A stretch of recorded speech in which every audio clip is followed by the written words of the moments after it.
Hi, I'm Kjellgren, Level 3 sommelier and French wine scholar, here to empower you with wine knowledge that transforms your experience.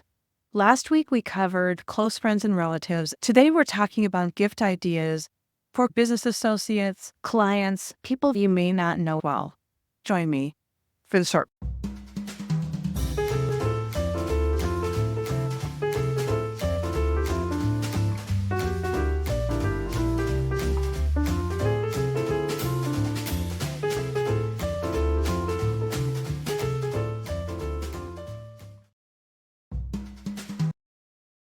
Last week's show about the holiday gift guide, I pointed out that I got a pocket guide on my website at foodwineandflavor.com that you can download that really will help guide you as to which wines can be paired with different things. One of the things I really like to do if I'm giving a gift to someone I don't know is to give them a pairing of sorts.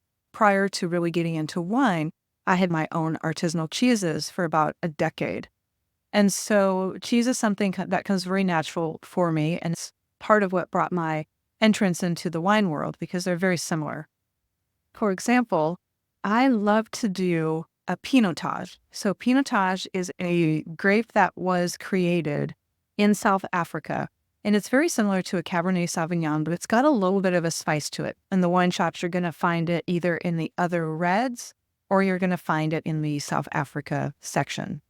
If you go get yourself a pinotage and then go to a really good grocery store or a cheese shop, a lot of times you'll find an aged Gouda. Any aged Gouda will do, especially if it looks like it's crystallized. I really like the one that is called Beamster. It's a pretty universally easy cheese to find. You just need a really aged, hard cheese, and Goudas are terrific. If you've got a wedge of Beamster or Gouda with a bottle of pinotage, I'm showing my age here, but it is absolutely pop rocks. It is like an explosion. It's really great. You've given someone a very nice red. You've also given them the experience by pairing it with the cheese. So that's a great gift. The most common one, especially among men, is Cabernet Sauvignon. So then it comes down to your price point. The easiest there is just to do a quick Google search. It will tell you those wines that are in demand or those wines that are perceived to be something that the gift receiver will be very excited about. There are so many great wines at all price points. I'm not so concerned about whether you're buying a Jordan or a Silver Oak. Those are the ones people gravitate toward. Now, if you're looking for a white wine, white wines don't always really go over about $30 a bottle at the most, unless you're looking at something of a specialty like a Sancerre, which is Sauvignon Blanc, or a Chablis, which is a Chardonnay.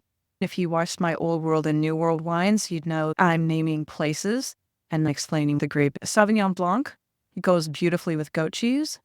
Chardonnay goes beautifully with Brie.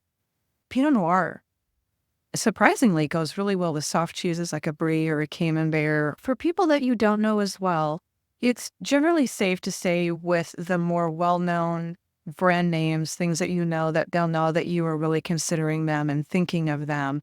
If you want to go on the fun side, bring that bottle of wine with a really great cheese that goes with it, because people really appreciate when you can give them something that makes an entire experience, because otherwise they're going to put the wine into their cellar and not know when to bring it out.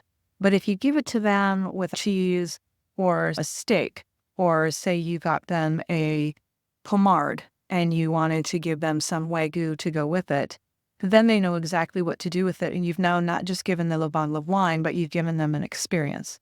I only have a couple minutes, so I'm sorry I couldn't give more details, but hopefully that's given you inspiration. If you have any questions, drop me a line. Get this free pocket guide on my website at Food, Wine, and Flavor. Special thank you to LKN Connect for sponsoring me on the Short Pour. See you next week. I'm Kjellgren.